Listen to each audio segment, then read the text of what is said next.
In the 1990s, during the ongoing Iraq-Iran War, a small family of 5 siblings lived on the border between the two countries. The mother passed away after giving birth to the youngest son, and the father made a living by smuggling car tires from Iran to Iraq. The distressing story of this impoverished family is the foundation of the film titled, A Time for Drunken Horses. It's essential not to view this film solely as a drama, as it vividly portrays the harsh reality of their lives. A Time for Drunken Horses is not just a movie, it's a roller coaster ride through the highs and lows of survival, love, and the indomitable spirit of a family fighting against the odds. You might not have faced such a grim reality, so let's dive into the movie's significant plot without further delay. The movie starts with no one visible on screen. Only the voice of a baby girl is heard, engaged in a conversation with an unidentified officer. Through their conversation, we learn that the baby girl has come to retrieve the bodies of her 2 brothers. She searches the area for her brother's remains. Then the scene went several days ago. Numerous children are engaging in various packaging tasks. They are wrapping items like glass and soap with paper. In exchange for their works, they receive some money. One of these boys is named Ayub. He does the same job. His younger sister Amena also came to work with him, and this child's name is Maddie. He is the younger brother of Amena and Ayub, and Maddie was handicapped from birth. Amena and Ayub came to the city to do this job, mainly to collect money for their handicapped brother's medicine. There are many children like Amena and Ayub, those who have come here from the village hoping for some work, and they are willing to do any work for a small amount of money. Amena is calling her elder brother Ayub, because the car to go back to their village will leave now, but Ayub still did not get his wages. He is standing in line for money. As soon as Ayub got his wages, he ran and got into the car. The car began its journey towards the village, with all the children singing together and having fun in their own ways. During the ride, the car's driver shared a troubling incident from the previous night, revealing that some villagers had lost their lives due to a mine explosion while smuggling tires. Amena, feeling uneasy, is fearful, because her father is also involved in tire smuggling. Meanwhile, Maddie, who was already very ill, needed medicine soon. The car driver handed them some stolen goods to conceal, a routine they follow daily to avoid paying for the ride home. As they approach the border, the guards stop them and inquire about the car's contents. The driver explains that he is transporting the children back to the village, but the guards remain suspicious, and they instruct all the kids to exit the car and line up. The guards check each child individually and their hidden things are revealed. The border guards let all the children go, but they impounded the car. The children then start walking home, moving one by one over the icy hill. Ayub, Amena, and Maddie were walking behind the other children. Maddie could not bear the cold at all, so they stopped at one place to administer medicine to him. Since there was no water, so Maddie had to make do with swallowing snow along with his medication. After this brief pause, they resumed their journey. They came very close to their village. Right then, they saw from a distance that all the villagers had gathered at one place. Then we see a girl there. She is running screaming her dad. Her name Rajan, and she was the elder sister of Amena and Ayub. Rajan revealed the heartbreaking truth: Ayub and Amena's father had passed away. Amena's pre-existing fear had sadly come true. Their father lost his life in a bomb blast while smuggling tires. That night, these vulnerable children sat quietly in their rundown rooms. They were deeply missing their father. In the meantime, their uncle came and informed them that he cannot take any responsibility for them. Ayub has to drop his studies, and he has to take all the responsibilities of their family. Ayub accepted that responsibility willingly. Ayub, having discontinued his own education, assumed the responsibility of teaching his younger brothers and sisters. One day, as he returned home after cutting wood, he encountered the village doctor on the road, who inquired about Maddie's whereabouts, emphasizing the need for an injection. Concerned, Ayub started searching for Maddie and discovered that Amena had taken him to their parents' graves. Meanwhile, Amena and Maddie were depicted sitting beside their parents' graves. Amena, lifting her hands in prayer, pleaded with God to heal Maddie and keep him alive for a few more days. However, the young Maddie, unable to comprehend the situation, gazed blankly at Amena. At that moment, Ayub arrived at the scene. The atmosphere turned tense when Ayub scolded Amena sternly, even resorting to a slap, blaming her for bringing Maddie to the graves. Despite the scolding, Ayub carried Maddie back home in his arms and rushed to the doctor. The doctor administered an injection to Maddie. As Ayub prepared to return home with Maddie and Amena, the doctor called him aside. He disclosed that he had spoken to Ayub's uncle about Maddie's condition. The doctor delivered a somber message, explaining that Maddie had limited time left, and administering more injections was not a viable option. Maddie needed surgery within 4 weeks, or there was little chance of saving him. Ayub, expressing financial constraints, lamented his inability to afford the operation or proper medication. The doctor left the decision in Ayub's hands, explaining that even with surgery, Maddie would not survive beyond 7 to 8 months, as his illness was incurable. Ayub returned home grappling with the weight of the doctor's words. At night, after returning home, Ayub found Amena engrossed in her studies, while the other siblings diligently prepared dinner. Feeling remorseful for his earlier harshness, Ayub sincerely apologized to Amena. The air between them lightened, and a sense of normalcy was restored. Everyone then completes the dinner by eating dry bread.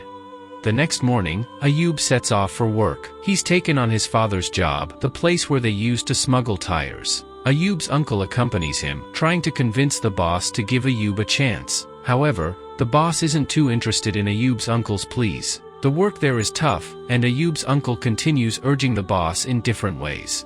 He explains that Ayub's parents are no longer alive, and as a young boy, Ayub had to shoulder all the responsibilities for his family. Moreover, his younger brother is very sick, and they need money to buy medicine every day. If Ayub doesn't find work, they'll all have to go without food. When the chief of the place hears these words, he feels compassion for Ayub. He calls Ayub over and asks, "Can you handle such hard work?" Ayub confidently replies, "Absolutely, I can." The chief then calls another person and instructs him to assign the heavy burden to Ayub. In this place, horses carry tires, while people carry other goods. Since the horses have to cover a long distance with a heavy load, they are given water mixed with alcohol before departure to help them travel without getting tired. This practice gives the movie its name, A Time for Drunken Horses. In no time, they all set off for Iraq, crossing through the challenging mountains. The landscape ahead is nothing but misty and snow-covered mountains as far as the eye can see. They are heading towards the Iraq border. Since Ayub is a little boy, he gets tired from walking and takes a break. After resting for a bit, he resumes his journey. Upon crossing the Iraq border, they witness some people engaged in a dispute. It turns out that the people of Iraq are trying to cheat those bringing in the goods, refusing to pay them the wages they deserve. This disagreement leads to a fight. Ayub, being new to this, he can't comprehend what's happening. He places the goods in the right spot, but he doesn't receive any money. Ayub goes to a small tea shop and sits down. There's another boy in the shop, and Ayub explains that he has no money. The boy assures him it's not a problem and says that Ayub can pay when he has money. Ayub enjoys a cup of tea in the shop and leaves without paying for it, heading back home. By the time Ayub returned home, it was already nighttime, and rain was pouring outside. Upon his arrival, his elder sister Rajan eagerly inquired, "Brother, did you bring money?" Ayub replied, "No, I didn't get any money today. I'll get it tomorrow." These children had nothing to eat for the night, and the innocent siblings went to bed on empty stomachs. Maddie, the helpless child, couldn't express his hunger and sat quietly gazing at the wall. Despite their extreme poverty, these kids didn't harbor any regrets. The next morning, Amena went to school, but she ran out of notebook pages. She informed her elder brother Ayub about the situation. So, Ayub somehow managed to acquire a notebook and went to Amena's school to give it to her. No matter how hard Ayub works to earn money, he consistently encourages his sister to study and get an education. Ayub heads back to work, once again carrying a heavy burden on his shoulders on his journey to Iraq. They are almost at the border when signals indicate that Iraqi troops are approaching. Panic spreads among them, and everyone begins to hide. Gunshots are heard from behind, and horses are galloping in all directions as everyone tries to save their lives. Ayub finds refuge in a hole, managing to save himself. The scene shifts, and some people arrive at Ayub's house. They have come primarily to discuss the marriage of Ayub's elder sister, Rajan. Ayub's uncle is also present, negotiating with the groom's family. Rajan's marriage is nearly confirmed, with the condition that the groom's family will take care of Maddie's treatment. The groom's family agrees to this condition, and the wedding date is set very soon. Rajan then comes there with tea for everyone. Seeing Rajan, the boy is very fond of Rajan. As Rajan goes out to serve everyone tea, Ayub returns home and notices numerous shoes outside. Curiously, he asks to Rajan about the shoes. She calmly reveals that people have come to consider her for marriage. Hearing this, Ayub becomes deeply upset. He instructs Rajan to call their uncle outside. Rajan says, "You yourself call uncle out." Hearing the words from Rajan, Ayub loses his temper and he reprimands Rajan. Eventually, Rajan calls their uncle to come out. Ayub, full of anger, confronts his uncle, demanding an explanation for Rajan's marriage. His uncle said to him, "Do I have to answer you?" Ayub insists, "I am Rajan's brother. Our parents are not alive. You should have consulted me before fixing Rajan's marriage." In response, his uncle slaps him. Overwhelmed with emotion, Ayub leaves the house in tears, and Rajan follows him. They reach the edge of a towering mountain. Ayub asks to Rajan that if she was aware of everything. She responds, "I agreed to marry only for Maddie. Listen brother, we have no other choice. If I marry this boy, they will treat Maddie. You go through a lot for our family, but you also know it's impossible for you alone to gather enough money for Maddie's treatment. I lost my parents. I can't let my little brother die without treatment right in front of me," Ayub expressed with a heavy heart. Ayub remained silent, offering no response. He left quietly. The following day was the day of Maddie's last injection. The village doctor arrived and administered the last dose. The scene shifts. Today was Rajan's wedding, and all the villagers observed the ceremony from a distance. Maddie is placed on a horse, ready to accompany Rajan to her new home. It's the moment for Rajan to bid farewell to everyone. She says goodbye to each person individually, then she mounts the horse. She asks her uncle to take care of her siblings, but Ayub doesn't join them. Instead, he watches everything from a distance. Rajan heads towards her in-laws' house. Right then, Ayub runs after his sister, almost like a madman. But Rajan had already gone too far. In this family, Rajan played the role of a mother, and today she's leaving everyone. This is the reality for every girl. She has to leave her beloved home and people to go to her husband's house. However, Ayub continues running after his sister. Finally, he catches up with them and starts walking alongside. Ayub's uncle leads the way. They walk for a long time, and after a considerable journey they reach the Iraq border. Many people from the boys' side are waiting there and warmly welcoming Rajan and the others. Ayub and his uncle can't move ahead. He has to send his sister away. Ayub looks at his sister in blank expression as Rajan moves forward. Ayub and his uncle are heading home when they suddenly hear a commotion behind them. Rajan's in-laws are loudly protesting. In no time, Rajan rushes towards them with Maddie in her lap, explaining that her in-laws don't want to take Maddie. Ayub and his uncle go over there, and Rajan's mother-in-law begins arguing with Ayub's uncle, refusing to accept the disabled boy. Ayub's uncle insists that this was settled before the marriage. Rajan's mother-in-law claiming that she wasn't there, and they didn't take any dowry. She offers a choice to Ayub's uncle: either takes your daughter back, or we'll give you a horse to take your disabled son home. With no other options, Ayub and his uncle return home with the horse and Maddie, while Rajan goes back to her in-laws' house. Unfortunately, Maddie's health is deteriorating, and time is running out.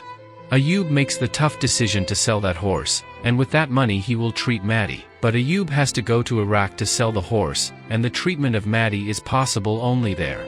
Ayub approaches a local broker who smuggles tires from Iran to Iraq. However, the broker hesitates to take Maddie and Ayub with him. The journey is perilous, especially for children. Ayub pleads with the broker, and after many requests, he finally agrees to take them along. The next morning, Ayub sets off for Iraq with Maddie and their horse. As they leave, Amena starts calling them from behind. Ayub hears his sister's call and rushes back to her. Amena brought some dry bread for her brothers for the journey. Ayub, showing affection to his sister, sets off for Iraq with Maddie. Amena calls again from behind, asking Ayub to bring her a notebook since her school record is over. Ayub shouts back, telling her to go home, and he'll bring a notebook for her. With Maddie on his shoulder, Ayub moves forward up the high hill, holding Maddie with one hand and pulling their horse with the other. Suddenly, someone comes running from the front, warning about something happening ahead. Panic sets in, and everyone starts running to save their lives. Ayub tries the same, but their horse gets stuck. Despite Ayub's efforts, the horse can't stand up. Ayub calls for help, but everyone is focused on saving themselves. Maddie starts crying in fear. Then a man comes and lends them a helping hand. Their horse finally stands up, but Ayub doesn't turn back home. Instead, he continues walking towards Iraq because he has no other option.